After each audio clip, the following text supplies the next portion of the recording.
Valverde's just lost a couple of yards to Rodriguez, because now he's got Nieve in between himself and Rodriguez is racing on, racing to glory. Looks around, he's not going to look around too much, you feel, because this could be a great opportunity for Joaquim Rodriguez to rescue his season and to really kickstart the back end of the year, as he looks around once more to see where Valverde is. He knows that Valverde came with him out of the peloton, but Valverde doesn't seem to be able to get off Mikel Nieve's wheel, and Nieve having attacked just a little bit earlier, and he's saying send the bike on, because the bike is now holding him up.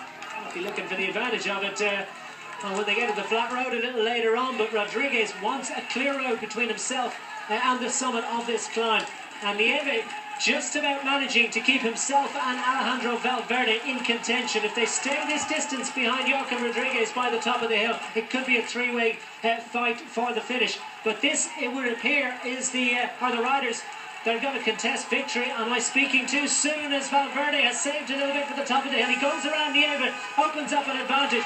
And has he saved enough energy? Well, there is the old dog for the hard road. He knows exactly what he's got and how to measure his effort. Saved it and knew that he could just find a last little bit of an effort to get over to Rodriguez at the top of the hill. Very impressive performance there from Valverde to get himself into contention. Nieve is looking around to see if anyone going to be able to help him to get back in there. Albacini could well be the little bit of assistance that he needs as they hit the descent. They've got 4 kilometres of descending before they hit the flat road. Little exchange between those two riders, and Nieve has to make the effort to get back onto the wheel of Albacini. That's actually Adam Yates who's come up to him. It's Adam Yates, would you believe it? Adam Yates of, well, he's had a good bit of rest, Tour of Turkey winner this year. Yeah, but he's such a strong climber as well, and certainly a very, very good rider. Had another kilometre of descending, and then they'll reach the flat road. But the interesting bit is going to be, though, does Valverde really want to try and stay away from these 4 riders on the flat? And I know it's only a couple of kilometres, but if he goes for that and tries to stay away, and he then gets caught, that means... Oh, and one of the... That's Yates has gone down. Oh, unfortunately, the Orica Green Age rider, Adam Yates, has gone down. It looked like he was moving around okay, so that's a very, very high-speed accident for the Orica Green Age man. Massive disappointment for Orica Green Age, and indeed for so many fans of this top young British rider. But we hope that Adam Yates is going to be able to get up there, because that was a pretty heavy impact.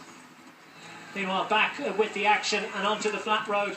3.2 kilometres, make that 3 kilometres for Alejandro Valverde, who has the motorbike between himself and Rodriguez, and the other 2 chasers behind, so he's got the daylight he needs. May not need his sprint. Alejandro Valverde racing to victory. A wonderful opportunity to make up for an ultimately disappointing Tour de France, and this is a significant moment for him as well. He could well move into the lead of the UCI World Tour, or vault himself towards the top of the rankings, as Valverde looks over his shoulder to see what sort of an advantage he has. Surely the Movistar team will be keeping him up to date. Of course, cars haven't made it up here yet. So afternoon, there's 1,000 metres between himself and glory as he races under the kite. What's the official advantage? Well, it's going to be significant. It's going to be enough, and I think he's going to hang on. Behind, Mollema isn't yet ready to give up the fight. Neither too is Mikel Nieve, who's going to the front for the Sky Pro Cycling squad. Joaquim Rodriguez, World Tour winner last year.